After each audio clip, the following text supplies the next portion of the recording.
형제자매님들에게 한 가지 질문하겠습니다. 우리가 추구하는 주제, 말이라는 주제에 대해서 묻겠습니다. 여러분들이 이 말에 있어서 문제가 좀 있거나 어떠한 말에 실수를 하거나 이런 지체 있으면 손을 들어봐 주시죠. 형제자매들은 나쁘지 않네요. 아멘. 이번 메시지의 추구를 통해서 우리는 여러분에게는 많은 문제가 있다는 걸 발견하지 않습니까?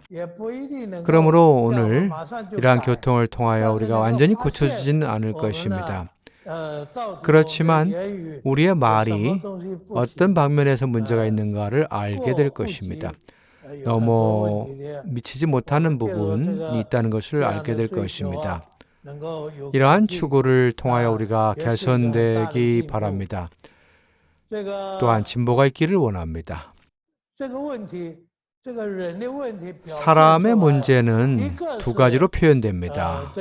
하나는 행동에서, 다른 하나는 말에서 표현됩니다. 사람의 말은 우리의 상태가 어떠한가를 알 수 있죠. 구원받고 나서 우리는 주님을 사랑하고 있습니다. 봉사도 배우고 주님을 추구하고 있습니다. 아마 우리는 형편없게 되지는 않을 겁니다. 말에 있어서.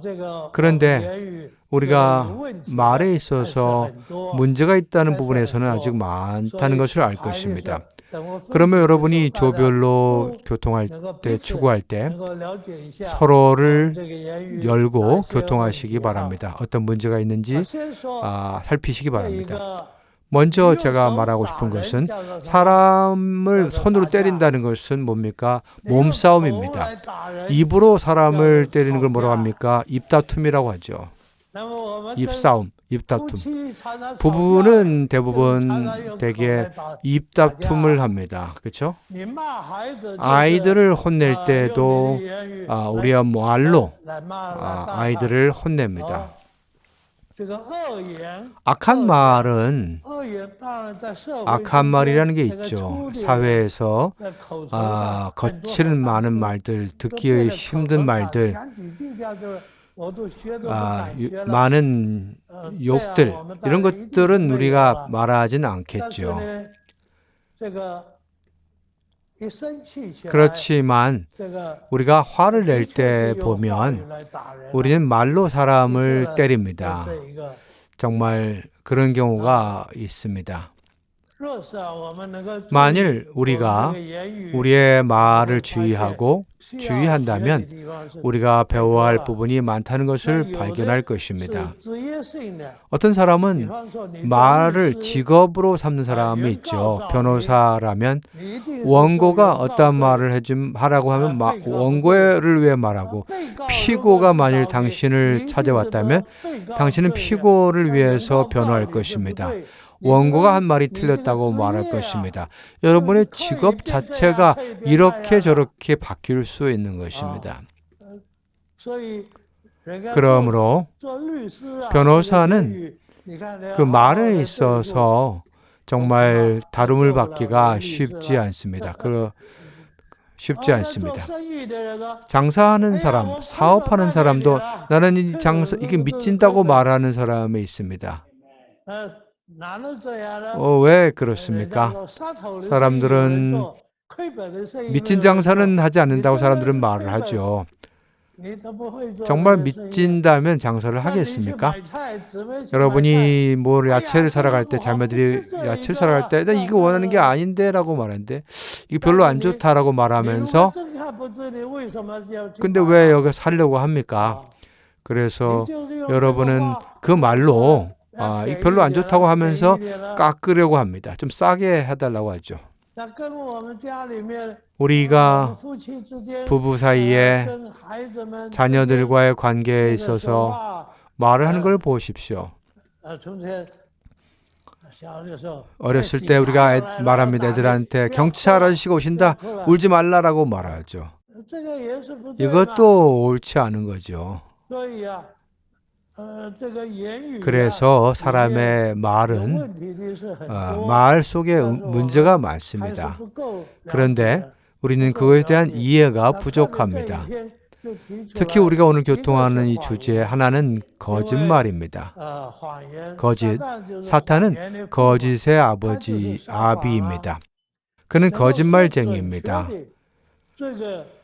정확하게 말한다는 거, 아무것도 더하거나 더하지 않고 말하는 거, 정확하게 말하는 거 쉽지 않죠. 때로는 남을 잘못, 고의로, 의도적으로 남을 속이려고 하는 것, 의도적으로 잘못 말하는 것, 그런 것도 있죠. 또 남을 속일 의도는 없지만 당신의 말에 있어서 정확하지 않은 경우가 있습니다. 정확하지 않은 것이 바로 정직하지 않은 것이죠. 그러므로 많은 때 사람들이 여러분에게 어떤 것에 대해 물어봅니다. 당신의 답변 속에 얼마나 정확합니까? 몇 프로나 정확합니까? 때로는 이런 말 저런 말을 더하고 어떤 경우는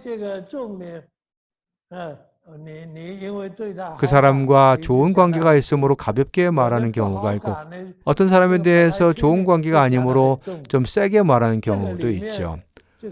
그래서 말에는 많은 그것들이 있죠. 우리의 혀는 정말 간사합니다. 우리는 많은 세월을 흘러 나이도 먹었는데 제가 볼 때 우린 정말 주님 앞에서 고려해 봐야 합니다. 우리가 주님 앞에서 어떤 방면에서 구원을 받아야 하는가, 특히 언어에 있어서 구원받아야 할 부분을 우리가 깨끗하게 순수하게 되도록 구원받기 원합니다. 불필요한 말은 하지 않고 꼭 말해야 할 것은 정확하게 말할 수 있기 원합니다. 특히 말을 전달하는 것에서 더욱 그렇습니다. 어떤 말을 듣고 남에게 전달하는 것에 있어서 쉽지 않을 때가 있죠. 어렸을 때 제가 기억합니다. 학교에서 선생님이 우리에게 말을 전달하는 시합을 하라고 한 적이 있습니다. 두 팀이 있는데 한 팀에 7, 8명씩 구성원이 있습니다. 그래서 두 개 팀 중에 누가 말을 더 빨리 전달하는가를 시합하는 것이죠.